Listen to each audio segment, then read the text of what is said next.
I try to put two questions to you, which come from about 20 little pieces of paper. A lot of questions came in concerning the structure of the movements that you were asked in the beginning and talked about. I read them out. How can a decentralized, disorganized movement fight successfully against centralized and organized capitalist institutions? Is this not an illusion? This is a question from Gordon Basha. Another question.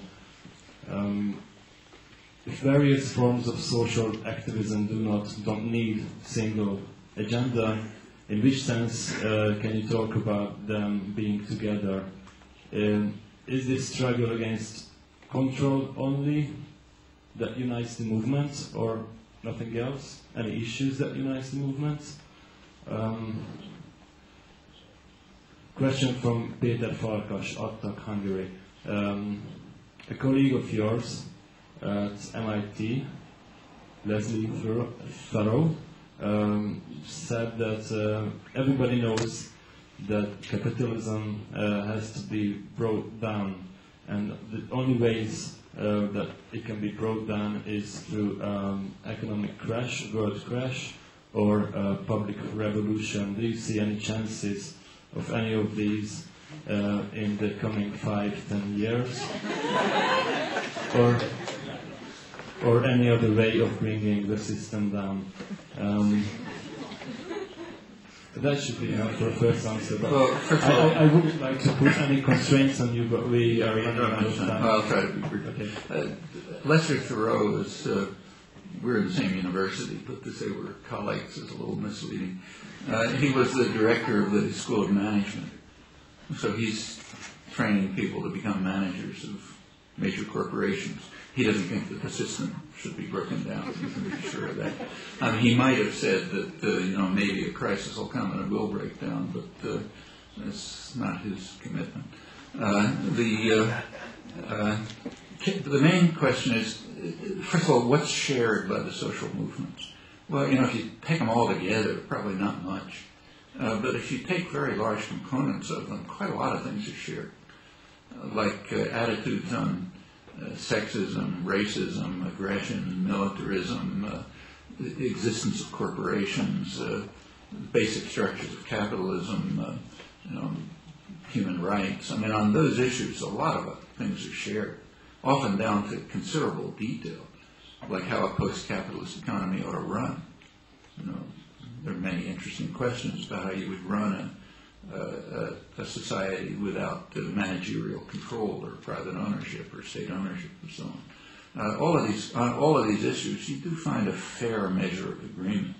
I mean, if you go into real details, you'll get disagreement, but then there ought to be disagreement. I mean, does anybody know the right answer to these questions? We don't really understand that much about human society and human life or human beings. I'm going to have to figure these things out experimentally. So it's right to have general guiding sort of visions, some idea where you're trying to go, but to be exploratory and experimental in how you get there. Those are things that have to be discovered. So I don't really see that as a weakness. In fact, if you look at the history of what's called the ideological left, say the Marxist movements, they never had anything to say about a future society. Take a look at Marx. And Marx was a theorist of capitalism. You take a look at the whole Marx corpus, huge collection of volumes. There's about 5 sentences on what a post-capitalist society could be like. I mean, sentences you all memorized if you're the right age. You're going to be a fisherman in the morning and a doctor in the afternoon and that sort of thing. There's a couple of sentences like that scattered around. But the rest, there's no picture of a future society. In fact, Marx's actual proposals, Marx and Engels, are what we call reformists. And if you read the Communist Manifesto, there's there'll be some future society, but what they're actually calling for are social reforms, social democratic reforms, and many of which have been instituted over the years. But there was no guiding ideology. It was supposed to be the iron laws of history which are going to make certain things happen, and then workers take over and something happens, so we don't know what.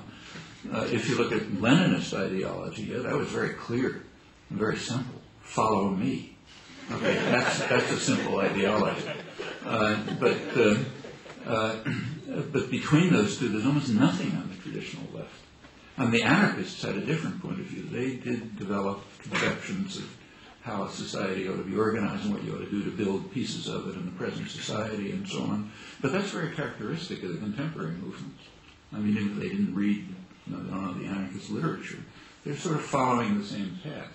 You build pieces of a future society within the current one, and you try to erode its belief system, its attitudes, its structures of control, and so on, and gradually develop a more free, democratic society. I think it makes perfect sense. So can a disorganized movement overcome centralized control? Yeah, sure. It's happened right through history.